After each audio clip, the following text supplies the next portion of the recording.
You're about to discover one of the best gambits in the history of chess. Plus, this gambit is played with the black pieces, and it's given me plenty of laughs and helped me win tons of games. So, I'm going to show you how to play it, along with a bunch of traps you can use when you try it yourself. What I like most about this gambit is that we get to play it when our opponent goes for the Italian opening. That is, the most played opening in the history of chess, so we can use this gambit in tons of games. When your opponent plays the Italian opening, you simply need to play this move here, f5, which is an extremely powerful move. First of all, we're giving up a pawn, but it's a poisoned pawn. It can't be taken. If they take the pawn, they're going to have serious problems, but don't worry. In this video, I'm going to explain what to do whether they capture the pawn or not. But what happens, chess teacher, if they take this pawn from me? Why is it a poisoned pawn? Well, basically, what we were doing with the move f5 wasn't just giving up a pawn, but also diverting their central pawn. It was the pawn that was holding their position together. Now we're going to play this spectacular pawn advance, e4, thanks to having diverted their central pawn.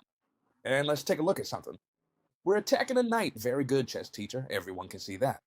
But where can this knight go? It can't go to these two squares. Why that? Because the queen is controlling them. It also can't jump here because the knight controls it, just like the d4 square. So this knight, just for having captured the pawn, should have to retreat back to its original square. Alright, if it retreats backwards, we would simply play d5, attacking. This bishop, and when it moves back, we would recapture the pawn we're down with a huge advantage. But here, there's still an option for the white pieces to try to avoid retreating the knight. And it's the option I come across most often. Here, when I push this pawn, they take a little while to make their move, thinking it over, and then they realize they can play queen to e2, pinning this pawn. Alright, they've pinned our pawn. It's true that now we can't capture, but there's a solution to this. Super simple. You pin my pawn, so I just put my queen in front of the king as well, and now this pawn is once again attacking the knight. So the solution is that right now this knight is being threatened again and can't go anywhere. It has to move back. It's that simple. And now comes the best part. You can play this whether your opponent has played queen to e2 or not, because now you know you have a really good option.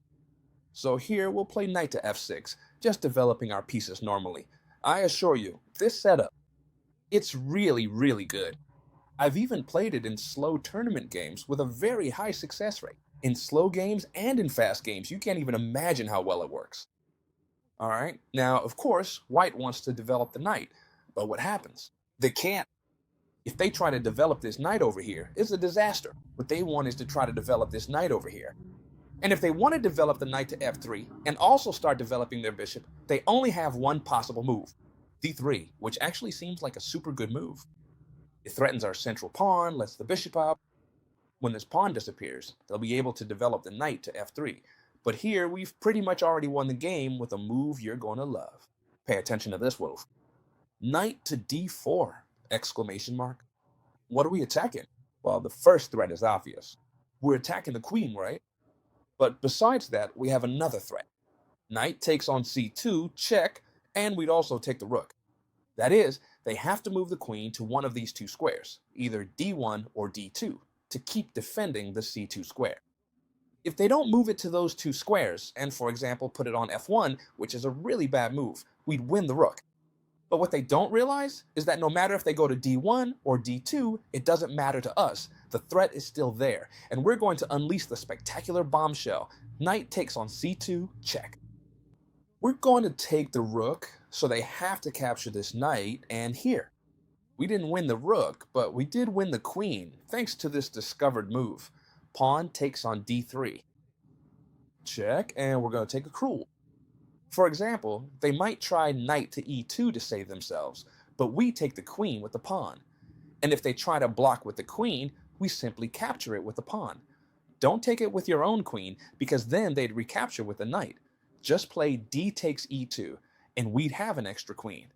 But this is just the beginning of this gambit, because pay attention, it only gets better from here. We win immediately, as we've seen, if they play d3. Careful, this is one of the most common moves in this position because it's really hard to play anything else. The knight can't move, This bishop can't move either, but it's true that the knight on c3 can't move. So what happens, Chestiker, if instead of playing d3, they develop the knight in a totally natural way? Don't worry, because here we continue in a spectacular way. Again, knight to d4. As you can see, this gambit isn't complicated. The moves repeat themselves quite a bit across the different lines. So, we'll always have the right moves come to mind. We attack the queen, now it can retreat without any problem. Logically, it should go to d1 because we're threatening the fork again. But now the tactical idea of knight takes c2 wouldn't work, right? Because they would simply take our knight and nothing would happen here. Alright, so here we're going to play logically. We would love to play d5. We could do it if our opponent hadn't played queen e2 and we hadn't played queen e7, because the queen would be defending the square. However, since they've played the queen moves, we can't play d5 directly. Or can we? d5? What a brutal move. It's true that now it's wonderful, isn't it? If they move the bishop away, we've achieved what we wanted. We're going to get the pawn back. But of course, this pawn is completely free, and there are two pieces attacking it. They can capture it. Knight takes and bishop takes, for example, right? And now we're down two pawns. Actually, it's only one because we're going to recapture this pawn on f5. You know, that when we're down a pawn, if we can justify it by having much more initiative, much more attack, it's way better to have the attack than the pawn. In this case, our opponent hasn't developed any pieces. They just have a bishop that's really badly placed here because no one is defending it. And we have a super active knight, a pawn that restricts their position, and an extremely active bishop as well. We can push forward and launch this attack here. We can threaten this bishop with different consequences for the white pieces. This queen is very active with discovered attacks. And on top of that, we can castle long to bring the rook into play as well. In other words, we're in a fantastic position here. And not only that, but white can make multiple mistakes in this situation. The first mistake I see most often, and it's the most natural move in this position, is to develop this knight via e2. Since they can't develop it through f3 or h3, because we would double their pawns and end up in an extremely good position, people usually develop their knight through e2. And this is a serious mistake. A very, very serious one. Why? Because we can continue with a truly impressive move. The bishoping with bishop to g4. This knight has pinned itself. With the move bishop to g4, we put pressure on this knight with both the knight and the bishop. And as you can see, there's absolutely no way to save it. None at all. If they play f3, we simply exchange and threaten the pin and the rook again. Therefore, we're going to win this knight. Knight to e2 wouldn't be a possible move. Alright, another move I often see is c3. Basically saying, look, what's really bothering me is this knight right here. It's putting pressure on a lot of squares, so what I want to do is threaten it so it leaves. If we move the knight back, it's true, white has achieved their goal. But here, there's a tactical idea that you probably wouldn't have thought of if you hadn't watched this video. And just for that, you owe me a big like, because now, when they play c3, you'll simply know that the correct move is knight to f3. Double exclamation mark. An absolutely spectacular move. Check. Obviously, they can capture our knight. If they capture it with the queen, we win the queen. If they capture it with the knight, we simply recapture. Discover check, we take here. So the only good move logically seems to be to capture with the pawn. And that way they make sure to take our knight. However, we can continue with pawn takes on f3. Discover check with the queen. The king has to move, and now when the king moves, we simply continue with bishop to d3. Check.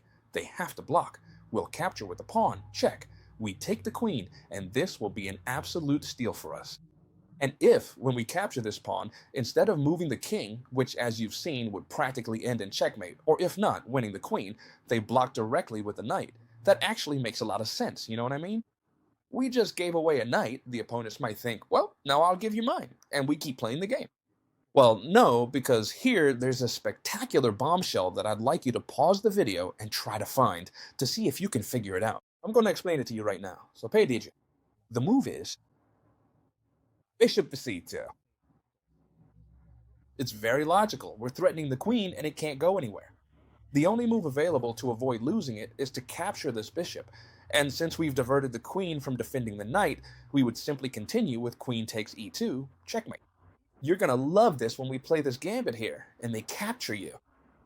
Remember, it's super important to advance to threaten this knight, but it could be that they don't fall for playing queen to e2.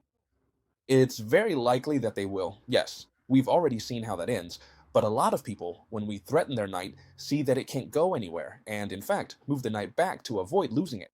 Those are the only two possible moves, just two, queen to e2 and retreating the knight. We've already seen queen to e2, so what happens if they retreat the knight? Logically, as I was saying, we're going to play d5, threatening this bishop. Honestly, we don't really care where this bishop goes. Maybe the most active is to place it on b5 to threaten our knight. Yes. We could continue with bishop takes f5, which would be an absolutely outstanding move. As you can see, thanks to this gambit, we'll recover the pawn. We won't be down any pawns. And also, after bishop takes f5, knight to f6, bishop to c5, short castle, opening the diagonal for the rook, this would be a completely comfortable game for us. But we even have an even better move that I love, which is queen to g5, the one I always use when they retreat the knight straight back. Now, there are some things you need to know. First of all, we're threatening queen takes g2, winning the rook, because there would be no way to defend it, and then attacking the knight. Therefore, here, well, most people first capture this knight, and you need to know this. First, you recapture here. Why?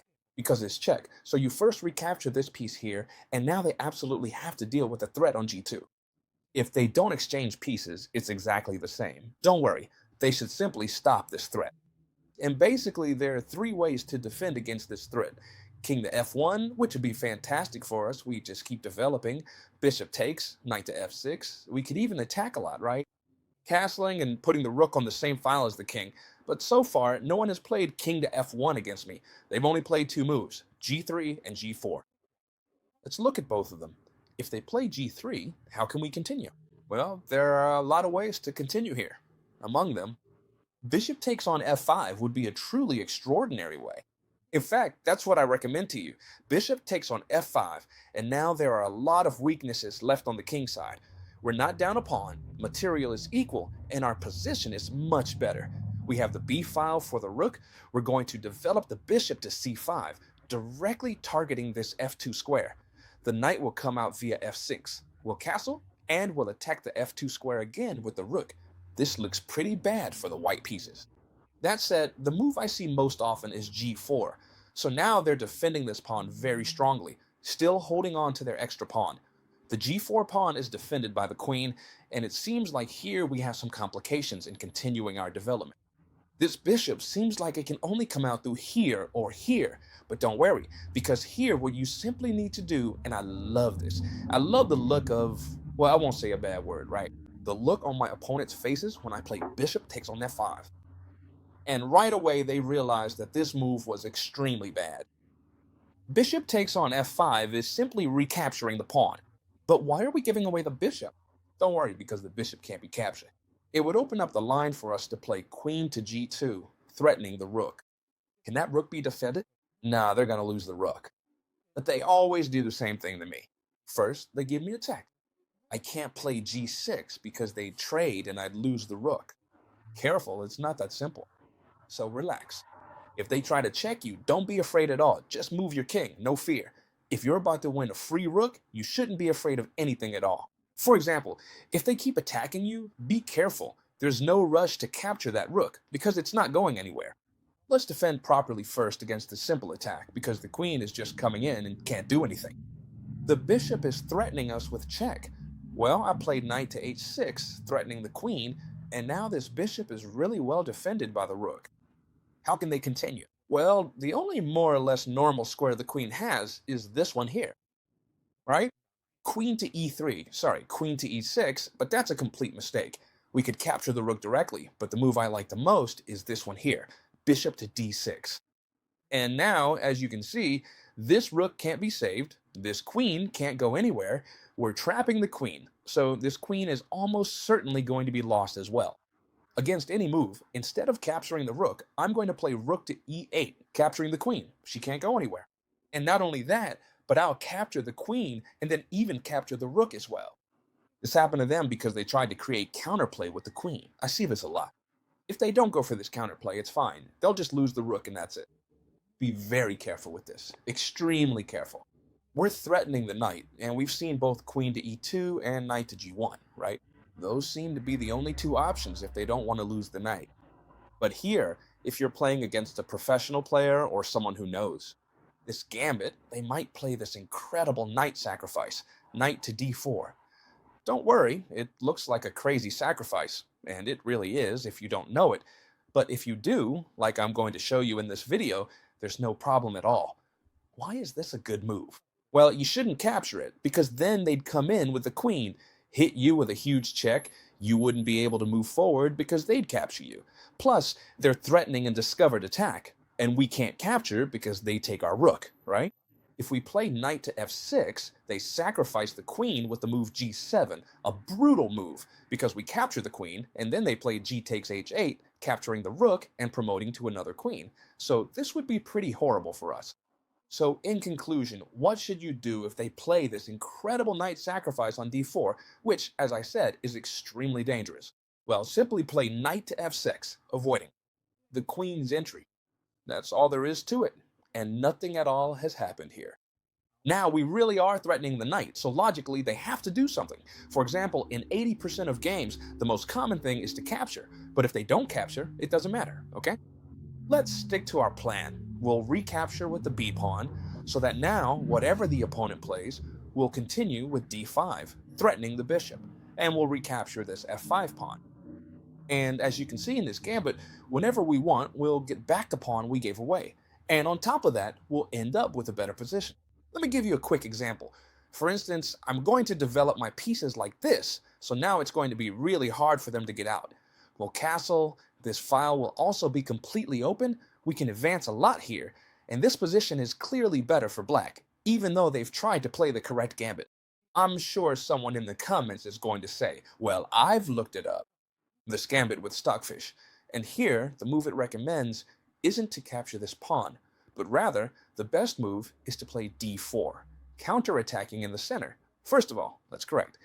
Now I'll show you how to play if they play d4, which is the best move according to the analysis engine. However, those of you watching this can also check how often white actually plays d4, and you'll see that only about 3% of people play d4 against the gambit we're discussing.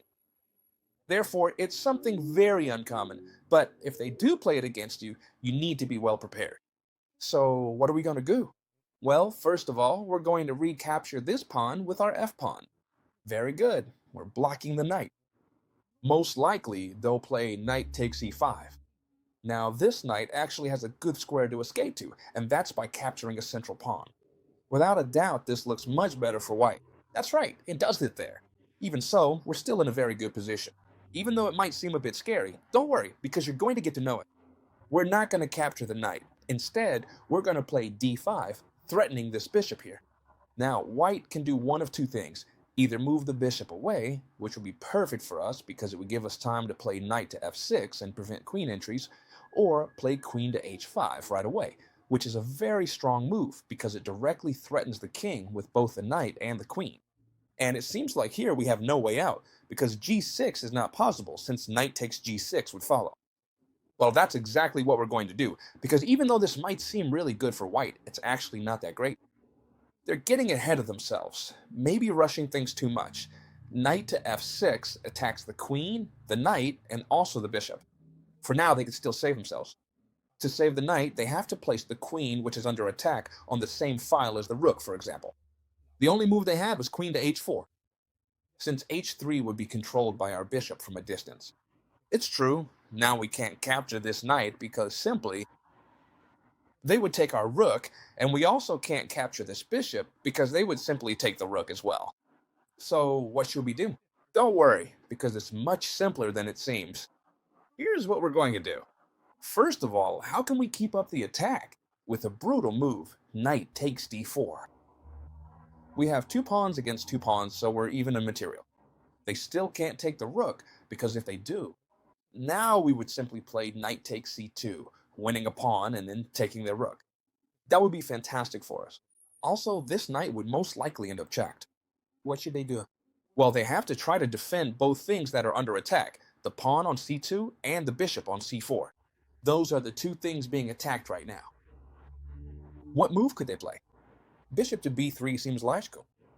They move the attacked bishop back and defend the c2 square. But this, my friends, is a mistake.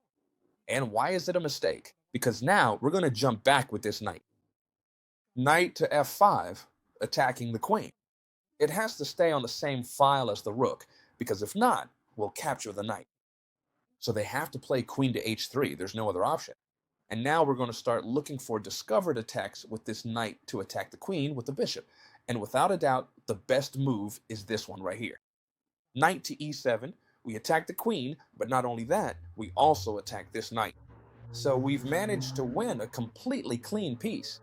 It's true that they've tried to attack a lot with their pieces, with their queen, but even so, we've come out ahead with a clean piece. It's a little scary, but it's simple. It's very likely that just by watching this video once, you won't remember all of this, but that's okay. You can save this video to watch it as many times as you need. So many of you will probably tell me, instead of playing bishop to b3, I'll go into the line you mentioned. Take your rook and you take mine, and it looks like there's still a game here, but don't worry because this doesn't work. If they try to play knight takes h8 to win the rook, you can even do the following. Look, knight takes f2 with check. The king has to move, and instead of capturing the rook first, we capture the bishop first, because that rook can't escape. So right now, we're going to win this rook, and we'll have a free bishop. And not only that, but this knight is also going to have a hard time getting out. Whatever they do. For example, I checked the database, and the most common move here is bishop to g5, putting a lot of pressure on this knight. But this isn't effective at all. In fact, with this, we could even deliver this tremendous checkmate, one of the most important moves you should remember from this position. If they don't play this against you, don't worry, because you can capture the rook, play bishop to g7, win this knight, and at the very least, you'll be up a bishop, or even a bishop at a knight. I love it when I play this gambit and people get scared, and instead of capturing or doing something weird, they just say, well, I'll simply defend a pawn with d3. Careful, because this is the move I see most often in games. Because people think, well, surely what my opponent has prepared is that he wants me to capture the pawn. So I defend it, and if he captures, I recapture and nothing happens. Well, don't worry, because here we have some very good news. Bishop to c5, a very strong move. Now, yes, white could continue by recapturing, and we'd be in a similar position. But what's really happening is that we're tempting white to make this tremendous move. With a bishop and a knight, they're threatening the f7 square. It seems like an incredibly brutal threat. It really looks almost impossible to stop. We probably should play knight to h6 or something like that. But we're going to act as if we didn't see it, and disconnect the knight from the bishop. That way, now we're threatening it, so we force our opponent to keep going down their path. There's no turning back now. We're being threatened by the queen. We're being threatened by the rook. Most likely, at this point, your opponent will message you in the app's chat saying, buddy, just resign. But not at all, because the one who should resign here is him. We're going to play queen to h4, striking back really hard at the f2 square. A very, very good move. Also, you'll see that this pawn we've pushed forward is incredibly important. Obviously, if knight takes rook, it would be checkmate on the next move. They have to try to defend this square. Queen to f3 doesn't work, because for example, we could attack the queen and attack this square here. Or my favorite move is to play this pawn here, and then, no matter what they do, play bishop to g4 and win the queen, because it has nowhere to go. That's why here, queen f3 doesn't work. g3 seems like a very bad move, because we could simply break in with the queen on the white squares, even with the pawn, and this position is going to be extremely difficult to defend. Here we could attack the queen and the f2 square as well with the bishop, and this is extremely hard for white to defend. So here, let me explain. People always play the same thing against me. Either queen to f3, which is very bad, or they castle. If they castle, it looks like everything is safe. There's no more attack because this is well defended. We can't attack here, and it just seems like we're going to lose the rook. And now that I've done this, teacher, it looks like I'm going to lose here no matter what, and there's no way to save ourselves. Well, don't worry. Let them take your rook, play knight to f6, and when they capture your rook, knight to g4. So now we're threatening checkmate on h2, and not only that, we're also threatening to bring 3 pieces into f2.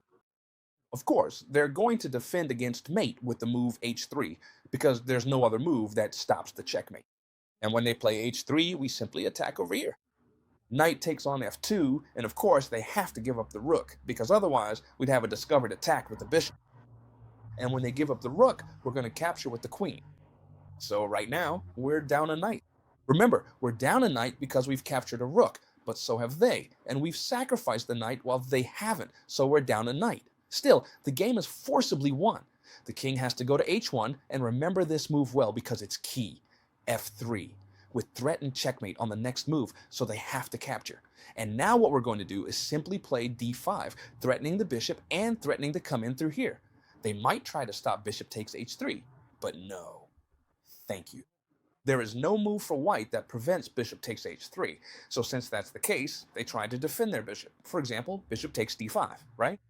So now we continue with bishop takes h3, and this really can't be stopped anymore. We're threatening queen to g2 checkmate. No matter how much they try to exchange queens here, it would be queen takes g1 checkmate, because the queen is well protected by the bishop. So no matter how passively they try to play against this gambit, they're going to have serious problems. So if you've made it to the end of the video, leave me a big like. It doesn't cost you anything, and I really appreciate it. Plus, I have a great time reading your comments too. So I hope you loved it, and I'll see you tomorrow, as always, friends, in the next Agendas video. Bye.